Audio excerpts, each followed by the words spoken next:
Hello, welcome to HITC Sport. Right, so recently I did a video looking at every single Premier League club and seeing what player was most likely to become a manager. I realised I probably got all of those horribly wrong. Well, now let's do it the other way. Let's go through every Premier League club and see what one player from each respective team is never, ever going to become a manager. Ever. Arsenal, Mesut, Özil. There are just some professions that don't suit certain types of people. Like, for instance, can you imagine one of the Kardashians working in a goddamn convent? Would you see Ravel Morrison helping out in a gym? The poor girl would probably try and eat the f***ing dumbbell. What about Conor McGregor serving tea in an old folks home? He'd probably end up beating up half the clients. Mesut Özil as a football manager is another one. Oh good God, arguably one of the laziest footballers I've ever laid eyes on. He already gets paid 400 grand a week and still finds breaking into a cold sweat a bit too much of an ask. Can you honestly imagine him stood on the touchline, barking orders at his fullback on a cold night in Stoke? The day that happens, I promise you, I will drink an entire cup of horse spit live on camera. That is how confident I am of this never coming to pass. Aston Villa, Jack Grealish. I can't really see Jack Grealish becoming a manager either. Can you? Like, he's probably the least likely captain in the entire league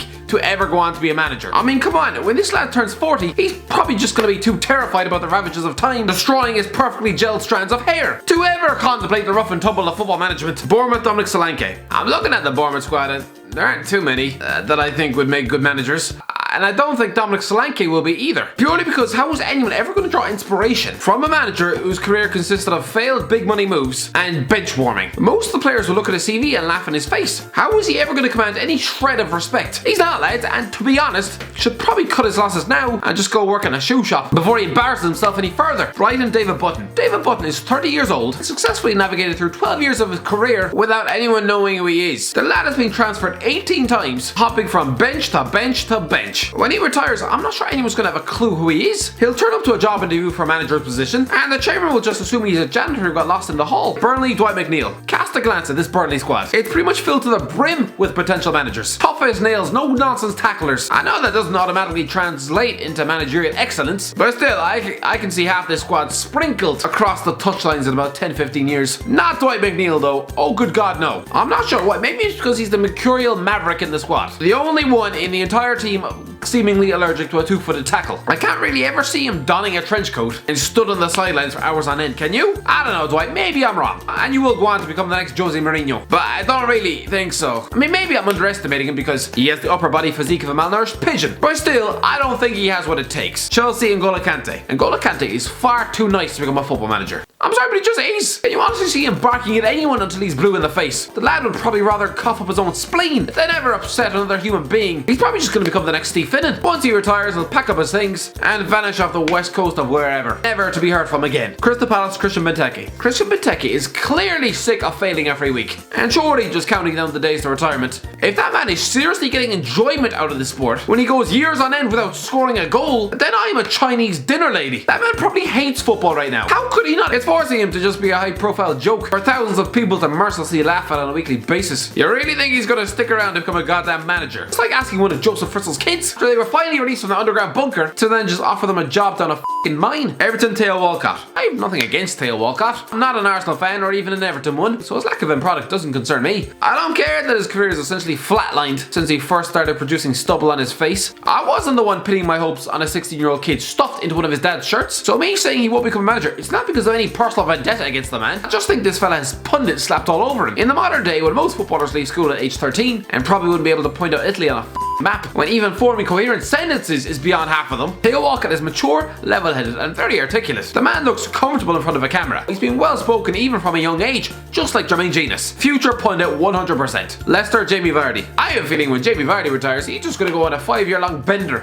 Since he became a Premier League footballer, he's probably been banned from sculling vodka skittles through an empty tin of dog food. He's probably not allowed to spend his Friday nights drinking wine out of his baby cousin's sippy cup. So when he does eventually hang up the boots, I can see him spending his free time partying every weekend in between helping his wife spy on people's Instagram stories. Liverpool, Harvey Elliott. Look, Harvey Elliott wasn't even alive for the 2002 World Cup, so predicting whether or not he's going to become a football manager before he's even of legal voting age, it's a bit weird, isn't it? But on the face of it, do I think Elliott, some skinny 16-year-old with a dead ferret stapled to his head and who spends his free time slagging off the England captain online, do I think that pipsqueak is future managerial material? Not a hope in a cat's left bollock. Man City, Ederson. Now you might think, oh, clearly Benjamin Mendy won't be a football manager. He's too much of a prankster. Well, lads, Remember another French left back in Manchester who spent his free time screaming annoying catchphrases and sucking on the legs of dead chickens? He's currently doing his coaching badges, so anything is possible. In terms of who definitely won't be, Ederson. Purely because I can't ever imagine seeing a football manager stood on the sidelines with a f***ing smiley face tattooed on his neck. Man United Jesse Lingard. Jesse Lingard is never going to have the maturity to become a football manager. He just isn't. I'm sorry, the lad is 27 years old and yet still acts like a teenage kid. Yes, he might have the most punchable face in Britain, but he's actually pretty switched on off the pitch. He's launched a J-Lings clothing range alongside Marcus Rashford. Clearly he's going down the David Beckham route of flogging anything with his name on it. If we ever see Lingard stood on the touchline, barking orders at his players, I will personally get married to a f***ing cat. Oh, I'll do it, lads. Newcastle Andy Carroll. I had to Google who my teammates were. Yeah, Andy Carroll, when signing for Liverpool, didn't know who most of the squad was. No, he hadn't recently woken from a 5-year coma. This man just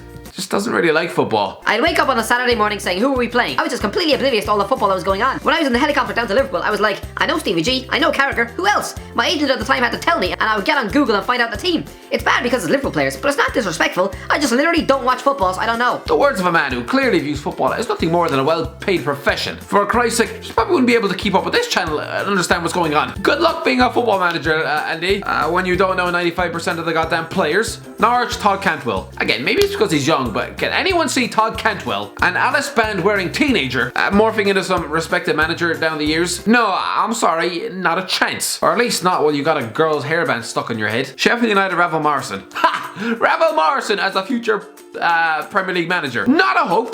This lad can barely manage his life, never mind a football team. The lad who spent half his time battling court cases and the other half bouncing from club to club across the globe. Who in their right mind would ever let this man take charge of their football team? The man tasked with instilling discipline, Ravel Morrison. It's about as risky as swiping right on Bill Cosby's Tinder. Southampton Michael Obafemi. See, I'm just calling out youngsters and writing off future professions 20 years down the line. This is a bit unfair, but I'm worried that Michael Obafemi might actually be the next side of Berahino. I know, he's Irish, right? So most of my hopes are being pinned on him, Aaron Connolly and Troy Parrott. But according to his own manager, the lad is not acting like a professional footballer. This worries me. Reading between the lines, it probably translates to this lad stuffing his face with KFC every night before bed. Obafemi, please do not become the next Berahino. Don't end up washed up and living out of a hole in the ground before you even turn 27 years of age. Please! But yeah, as of now, no, I don't see him having the discipline to be a manager.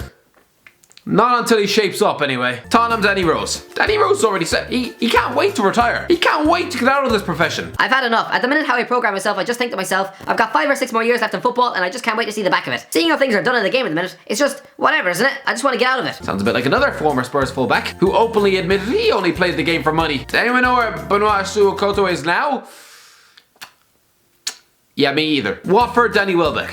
The second success of Danny in this list. Listen, can you see Daniel Welbeck sticking around long enough to become a manager? No, the poor lad is probably sick to his teeth of the sport. He's essentially spent half his career in the treatment room. He'll do what other sick-nos like Darren Anderson did upon retirement. Hang up the boots and never set foot in another football stadium for the rest of his life. I'm sorry as well, but if you're a football player, can you really see anyone taking seriously that guy Welbs as your manager? No! West Ham Jack Wilshere. Again, for the same reason as Welbeck, once Jack Wilshere retires, he's probably going to pack up his bags and leave the sport forever. For Christ's sake, the poor fella probably wishes he'd retired already. Wolves Luke Cundle. Yeah, I get that Luke Cundle is a 17-year-old reserve for Wolves right now. I still don't think he'll become a manager though. I know, it's extremely unfair to write him off without a single reason, but that's exactly what I'm going to do. I'll make you a deal, lads, alright? If Luke Cundle ever becomes a professional football manager and coaching to a high level like in the Premier League, I will personally hand deliver a cheque worth £5,000 to each one of your houses to anyone who comments in the comment section below. Anyone. Now go and badger him on Instagram and tell him to make you all rich. Anyway, that's it, lads. Tell me, what have I got hopelessly wrong? Is Luke Cundle about to put me in debt for the rest of my life? Are any of these 20 players actually going to become football managers? Have I got this horribly, horribly wrong? Like most things in my life. Let me know in the comments below. If you have enjoyed, don't forget to like, share, and subscribe. And as always, I'll talk to you in a while. Now go badger Luke Cundle.